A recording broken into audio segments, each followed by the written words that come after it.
Assalamualaikum warahmatullahi wabarakatuh.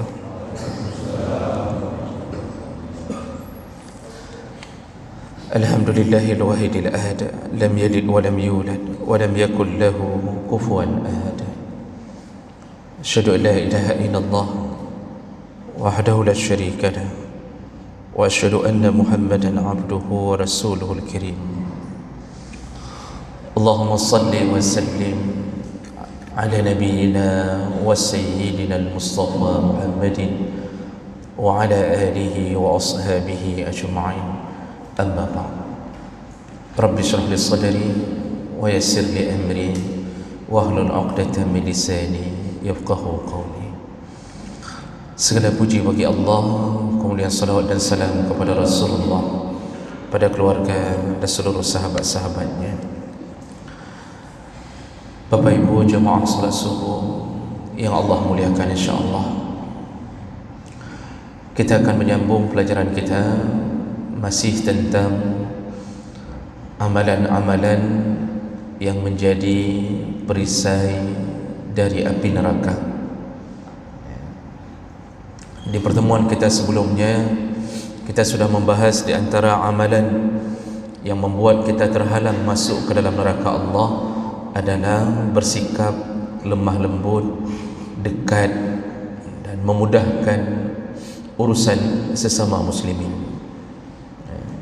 Dijamin insya-Allah kalau sifat seperti itu terus kita abadikan dalam hari-hari kita sampai meninggal dunia, maka Allah mengharamkan neraka untuk kita.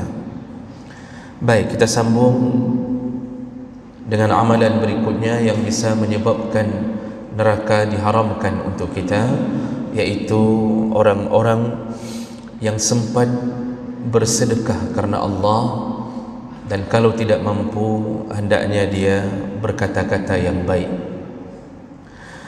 Jemaah melakukan Allah Subhanahu wa taala. Ini berdasarkan salah satu hadis Nabi sallallahu alaihi wasallam dari Addi bin Hatim radhiyallahu anhu qala kuntu 'inda Rasulillah sallallahu alaihi wasallam. Addi bin Hatim berkata, pada satu hari aku bersama Rasulullah sallallahu alaihi wasallam. Faja'ahu rajulani, ketika aku sedang bersamanya tiba-tiba datanglah dua orang laki-laki. Yashku al-ailah wal akhar yashku qat'a as-sabil. Dua orang laki-laki ini, yang pertama menjumpai Nabi untuk mengadukan tentang kemiskinannya, dan orang yang kedua mengadukan kepada Nabi tentang banyaknya perampok. Qat'a as-sabil, banyaknya perampok di tengah jalan ketika safar. Faqala Rasulullah sallallahu alaihi wasallam, lalu Rasulullah sallallahu alaihi wasallam menjawab, menanggapi dua laporan ini. Yang pertama kata Rasulullah, amma qata'us sabil fa innahu la ya'ti 'alayka illa qalil hatta takhrujul 'ir ila Makkah bighairi hafir.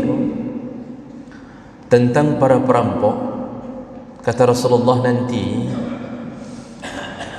akan datang masa orang-orang akan pergi dari Mekah atau menuju ke Mekah tanpa ada gangguan apapun.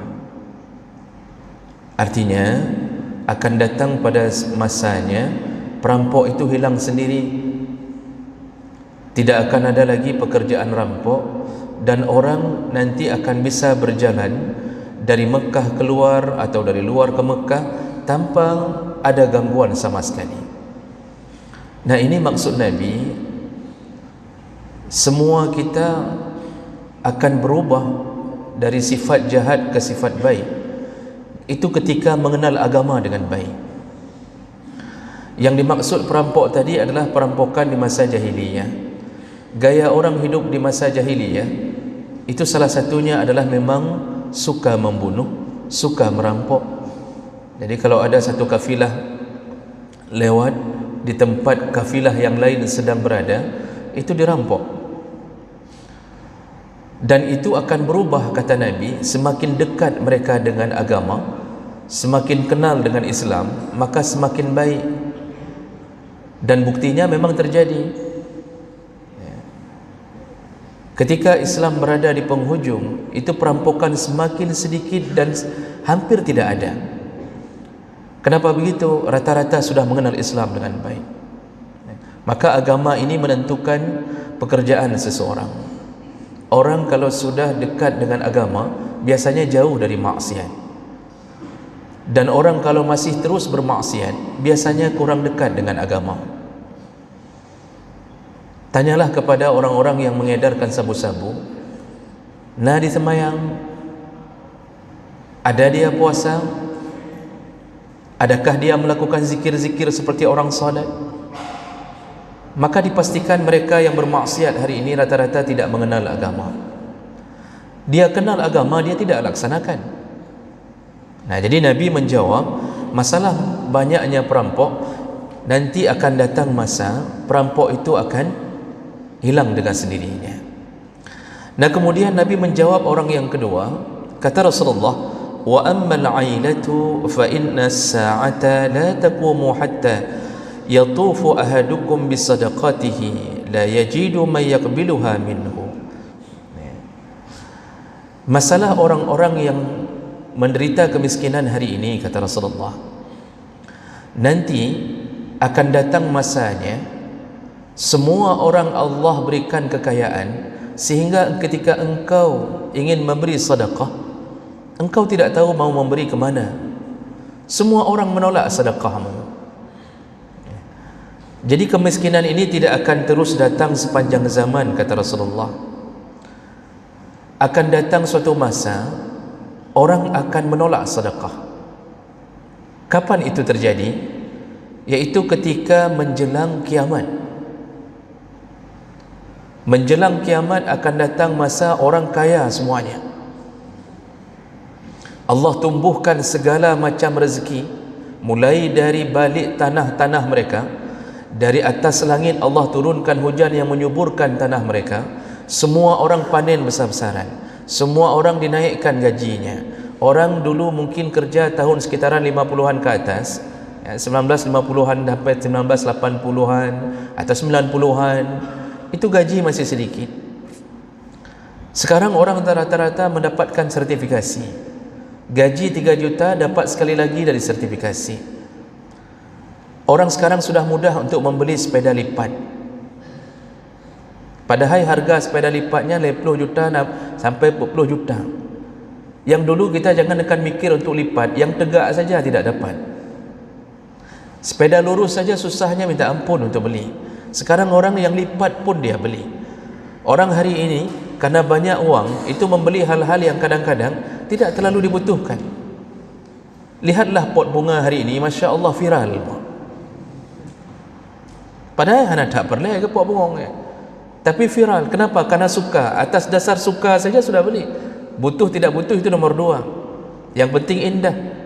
Maka berlantunganlah hari ini pot bunga sampai tidak tahu mana pintu masuk ke dalam rumah.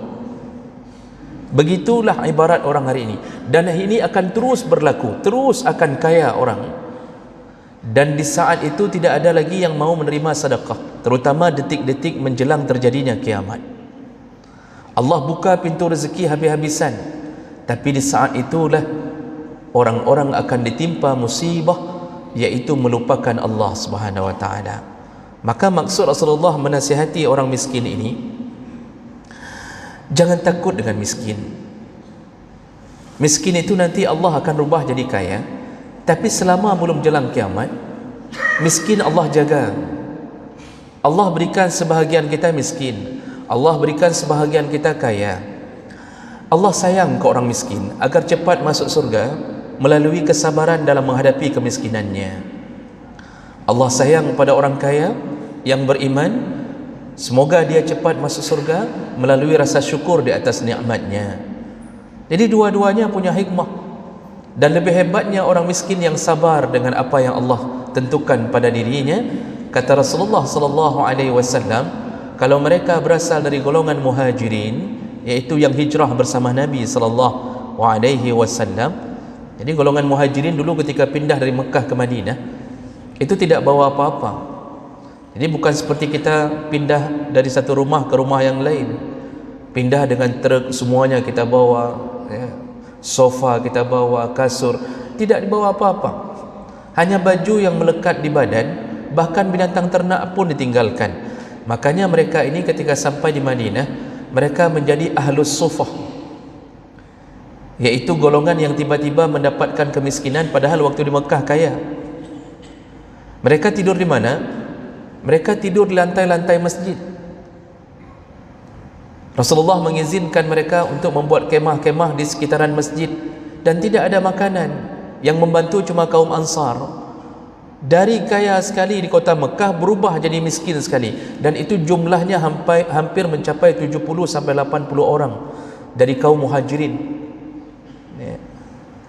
Kalau orang miskin itu berasal dari golongan muhajirin, kata Rasulullah, maka 500 tahun sebelum orang kaya mendekati pintu surga, orang-orang miskin dari golongan muhajirin telah lebih dahulu berfoya-foya di dalam surga.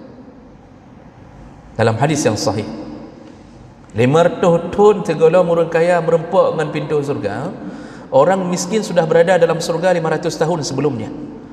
Mereka sudah bersenang-senang menghadapi semua janji Allah. Sedangkan mereka yang miskin bukan dari golongan muhajirin, kata Rasulullah, tapi sabar di atas kemiskinannya 40 tahun sebelum orang kaya masuk ke dalam surga, mereka sudah lebih dahulu Allah masukkan ke dalam surga. Maka kita kalau diberi miskin, maka hendaknya bersabarlah di atas kemungkinan-kemungkinan yang Allah akan tentukan ke atas kita. Yang penting jangan caci Allah, ya. Jangan merasa bahwa Allah benci. Allah sayang, karena dunia ini miskin tidak miskin semuanya mati. Yang kaya mati, yang miskin mati, yang setengah kaya setengah miskin pun mati, yang tidak jelas antara kaya miskin juga mati. Jadi hanya kasih sayang Allah yang membuat kita kadang-kadang tidak tahu apa yang sedang Allah rencanakan kepada kita. Seandainya kita semua percaya kepada Allah, seandainya kita semua percaya ke semua takdir Allah, sungguh tidak ada satu mulut pun yang berkeluh kesah di atas bumi ini.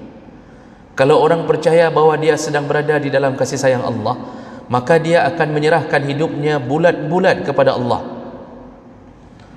Kita dengan manusia saja kita serahkan hidup bulat-bulat. Kalau kita naik pesawat, padahal pilotnya orang kafir, tapi kita serahkan hidup kita kepada pilot dalam pesawat, itu 100%.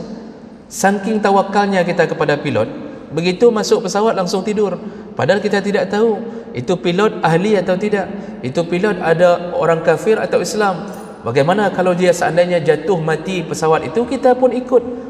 Tapi begitu tenangnya kita tidur di belakang, hana memek-mek membacut, ya, sampai landing baru kita jaga. Dengan manusia saja kita percaya 100%. Kenapa dengan Allah kita tidak percaya Allah sedang menjadi pilot untuk kita? Allah bimbing. Makanya yang miskin Allah bimbing dalam kemiskinan, yang kaya Allah bimbing dengan keimanan. Jemaah menakan Allah Subhanahu wa taala.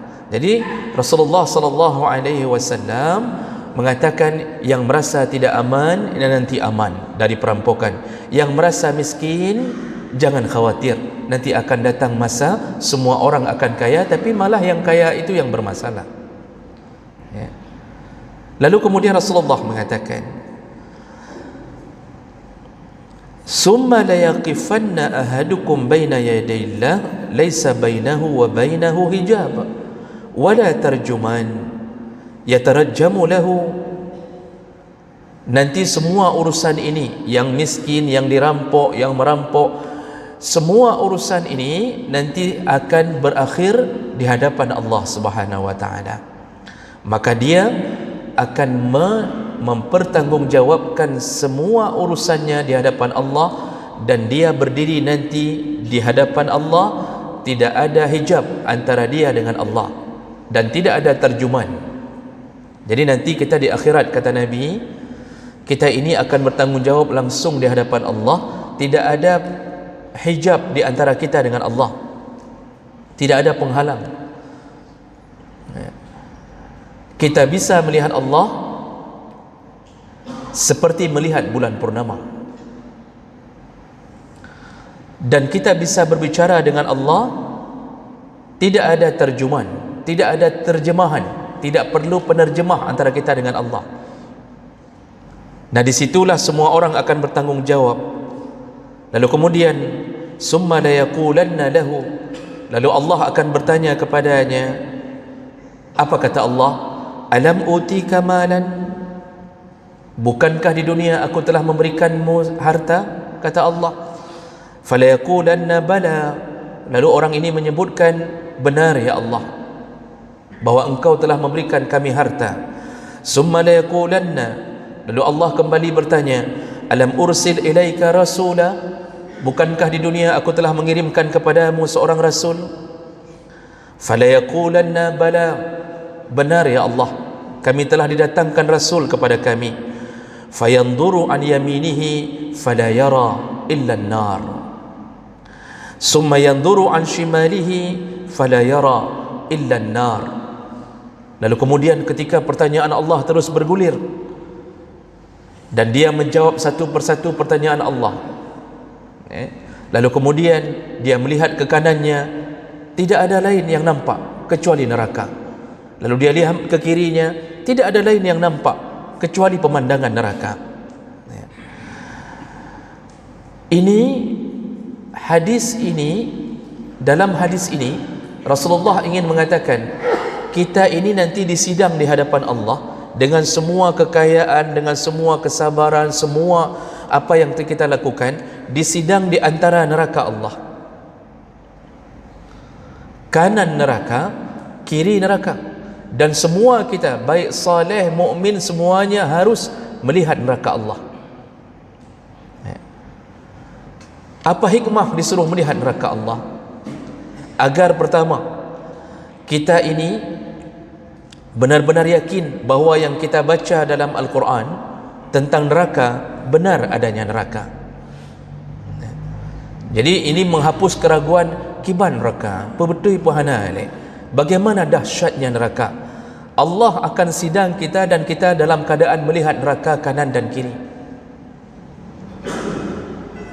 Berikutnya Allah nampakkan neraka bagi kita, itu sebagai penguji bahawa kita termasuk golongan orang-orang yang bersyukur kepada Allah. Kita memang hanya bisa melihatnya, tapi insya Allah tidak akan memasukinya. Jadi timbul rasa syukur. Jadi disidang di antara siksaan, disidang di antara pemandangan yang menyiksa, kita akan tambah syukur kita di saat kita tahu beginilah dahsyatnya neraka, tapi kita tidak dimasukkan ke dalam siksaan tersebut. Jadi semua kita wajib lihat neraka. Penduduk surga wajib lihat neraka sebelum masuk ke pintu surga, tapi penduduk neraka tidak boleh sama sekali melihat neraka. Penduduk neraka sama sekali tidak boleh melihat surga. Penduduk surga harus lihat neraka untuk membuktikan Allah benar dan untuk mengucapkan rasa syukur berlebihan. Alhamdulillah, neraka itu ada tapi kita tidak masuk ke dalamnya, kita tidak merasakan azabnya. Tapi penduduk neraka tidak boleh lihat surga. Kenapa? Karena penduduk neraka tidak boleh ada nikmat sedikit pun bagi mereka. Karena melihat surga adalah nikmat. Tidak boleh. Dari semenjak alam barzah, kata Nabi, ketika kita dikuburkan, kalau kita termasuk golongan orang-orang yang ahli neraka, maka setiap pagi dan sore, dalam hadis riwayat Muslim, setiap pagi dan sore dikumpulkan sesama penduduk neraka, lalu disuruh nonton bareng. Pagi dibuka hijab, dibuka barzah, hijab barzah dibuka. Barzah itu artinya dinding. Pagi sore dikumpulkan oleh malaikat, lalu kemudian dibukalah hijab. Begitu terbuka hijab, yang nampak pemandangan neraka. Disitulah semua ahli-ahli, calon-calon neraka, mereka akan berteriak. Apa teriakan mereka? Ya Allah, jangan buat kiamat. Ya Allah, jangan buat kiamat. melihat saja sudah tersiksa, apalagi dimasukkan ke dalamnya. Lalu setiap pagi dan sore semua calon ahli surga dikumpulkan Allah juga nonton bareng. Apa yang mereka tonton? Dibuka barzakh, dibuka pagar oleh Allah, pandangan tiba-tiba melihat keindahan surga. Begitu melihat, semua mereka berteriak. Apa teriakannya? Mereka berteriak, ya Allah, percepatlah kiamat, percepatlah kiamat. Kenapa mereka mengatakan itu? Kerinduan mereka, lihat saja sudah rindu. Sama seperti isteri kita bawa ke mall Pak di bulan tua, begitu lihat barang indah-indah, mereka berdoa, ya Allah, nepedebi ke gaji berbagah, nepedebi ke gaji berbagah, semoga keluar gaji cepat ya bulan ini. Itu lihat barang indah, belum ada uang, mereka berdoa supaya keluar gaji cepat. Begitu juga kita, itu dari alam kubur, dari alam barzah sudah tersiksa dengan pemandangan neraka. Nanti berjumpa Allah disidang di antara dua neraka, artinya kanan dan kiri, karena neraka bukan dua saja. Bahkan semua kita di saat berdiri di padang mahsyar, Allah Subhanahu wa taala tiba-tiba mendatangkan neraka. Allah datangkan neraka. Waji'a yauma izin bi jahannam. Dan ketika mereka sedang berkumpul di padang mahsyar, waji'a yauma izin, hari itu kami datangkan neraka. Dibantu dengan hadis Nabi bagaimana cara Allah datangkan. Dari perjalanan 40 tahun itu sudah terdengar suara gemuruh neraka. Jadi neraka itu seakan-akan kalau kita berjalan kaki 40 tahun lagi baru sampai, tapi suara gemuruhnya sudah terdengar. Dan begitu neraka itu sampai, neraka itu kata Nabi ditarik dengan 70.000 rantai. Satu rantai dipegang oleh 70.000 malaikat.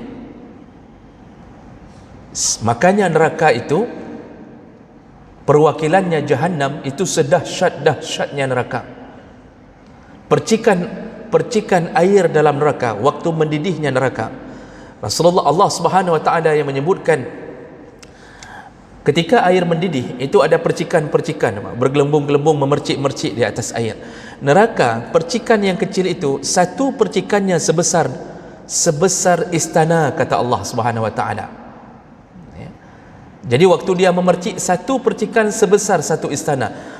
Allah tidak katakan sebesar satu rumah, satu istana, satu percikannya. Dan bagaimana keadaan kita pada waktu itu? Allah Subhanahu wa taala akan besarkan tubuh kita. Seberapa besar ukuran tubuh kita? Baca hadis Nabi dengan dalil yang sahih. Rasulullah menyebutkan satu gigi kita ukurannya sama seperti gunung Uhud. Satu gigi sebesar gunung Uhud, kata Rasulullah. Bayangkan kita punya 32 gigi, itu ukuran gigi, satu gigi sebesar gunung Uhud. Bayangkan seberapa besar tubuh kita. Untuk apa Allah besarkan tubuh-tubuh penduduk neraka? Liyazuqul azab, supaya mereka lemak mendapatkan azab. Jadi supaya merasakan azab, dengan dahsyatnya dibesarkan tubuhnya. Jadi bahmangat gandam, biar enak untuk dipukul. Nah, begitulah Rasulullah sallallahu alaihi wasallam menyebutkan tentang keadaan kita ketika kita berdiri di hadapan Allah Subhanahu wa taala. Yang miskin sabar, Allah masukkan surga. Yang kaya tidak bersyukur, kemudian Allah campakkan ke dalam neraka. Lalu Rasulullah memberi nasihat di akhir hadis. Apa kata Rasulullah? Falyattaqiyanna ahadukum an-nar, maka takutlah engkau kepada api neraka. Takutlah engkau kepada api neraka, kata Rasulullah. Walau bisyikki tamrah, hindarkan dirimu, takutlah dirimu kepada neraka Allah, walaupun hanya dengan berusaha memberikan sedekah dengan satu biji kurma, kata Rasulullah. Jadi maksudnya, jauhkan dirimu dari dahsyatnya neraka walaupun dengan bersedekah satu biji kurma. Makanya begitu dahsyatnya pahala sedekah. Salah satunya sedekah yang ikhlas karena Allah, berharap ridha Allah, dia bisa menghindarkan dirinya dari api neraka.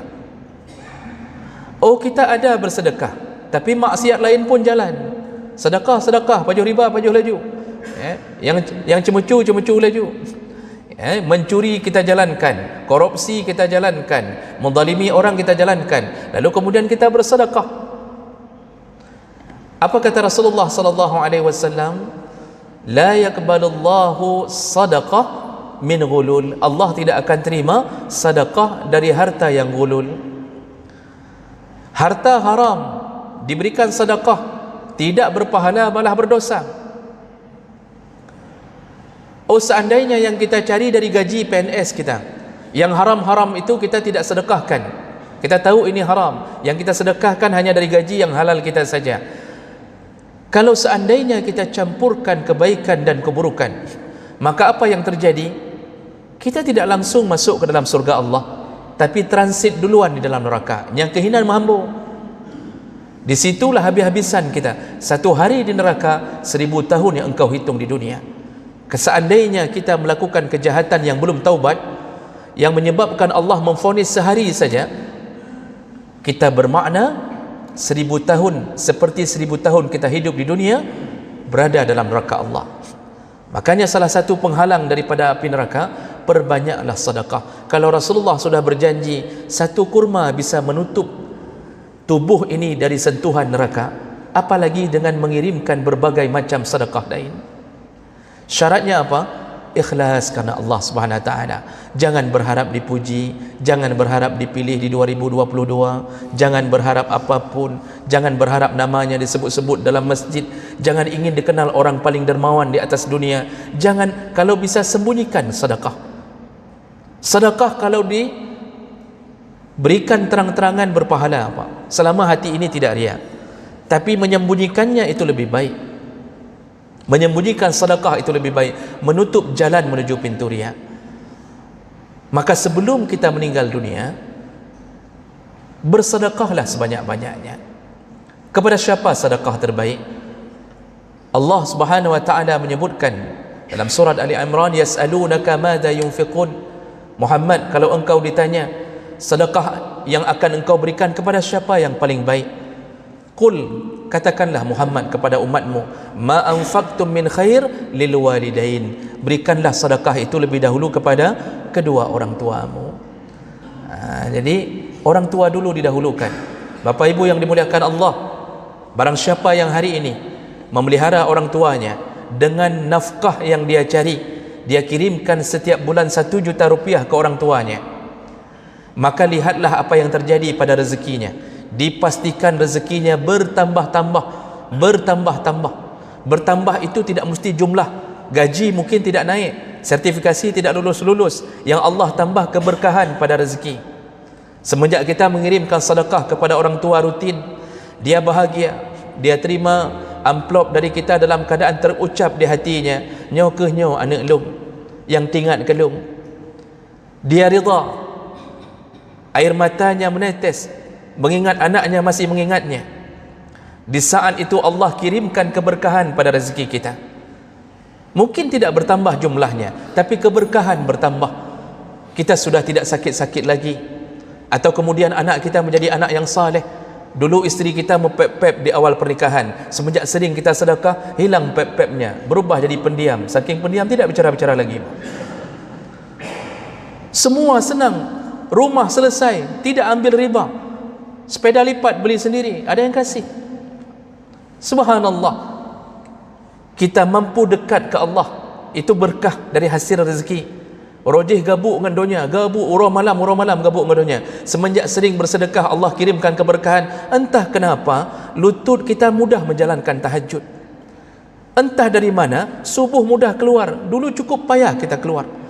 Makanya bersedekahlah sebelum nyawa itu diambil oleh Allah. Bahkan orang-orang yang mau dicabut nyawanya, Allah bongkar rahasianya. Apa kata Allah dalam surat Al-Munafiqun ayat 10? Allah katakan, orang-orang yang ketika mau datang ajalnya, lalu dia meminta kepada Allah, ya Allah, tundalah sebentar, 5 menit saja ya Allah. Ini percakapan antara dia dan Allah Subhanahu Wa Taala. Di hadapannya malaikat maut, malaikat Israel. Apa yang dia katakan ke Allah? Berikanlah waktu sebentar saja ya Allah, sebentar saja. Untuk apa? La as-saddaqa, biarkan aku bersedekah. Kalau tidak percaya, tanya sama orang yang mau mati. pun dia pegah le bunuh dia. Berarti hana jadi mati, hana jadi kan. Kita kalau mau meninggal, kalau kurang sedekah, pasti kita minta untuk sebentar saja untuk sedekah. Sebelum meninggal, berikan sedekah. Jadi orang hari ini aneh, waktu meninggal tidak sedekah, tapi banyaknya wasiat, menyolong meninggal, nyo kajuk masjidnya. Menyolong meninggal, kalau saya nanti meninggal, tolong ke sini, tolong bawa ke sini. Tapi dia masih hidup, kriat mati, Pak. Jadi dia ingin dermawan ketika sudah mati. Padahal amalan terbaik bukan ketika selesai mati. Amalan terbaik di masa hidup. Maka sekarang apa yang ada berikan. Dan Allah tidak akan langgar janji. Allah tidak akan langgar janji. Allah akan berikan semua yang telah dijanjikan. Innallaha la yukhliful mi'ad. Allah tidak akan melanggar janji sama sekali. Selama tidak mengungkit sedekahnya, tidak menyakiti orang yang dia beri sedekah. Jadi dua perkara ini yang jangan lakukan. Mengungkit dan jangan sakiti orang yang memberi sedekah. Kita kasih ke masjid, kemudian denak-denak masjid, kita kasih pengurus, tapi kemudian kita denak-denak pengurus. Ini hilang semua pahala wakaf dan pahala sedekah kita. Maka penghalang api neraka adalah sedekah selama kita masih hidup. Mudah-mudahan bisa kita amalkan. Mudah-mudahan Allah mengumpulkan kita kembali di dalam surganya. Amin ya rabbal alamin. Subhanakallahumma wa bihamdik, asyhadu an la ilaha illa anta, astaghfiruka wa atubu ilaih. Wassalamualaikum warahmatullahi wabarakatuh.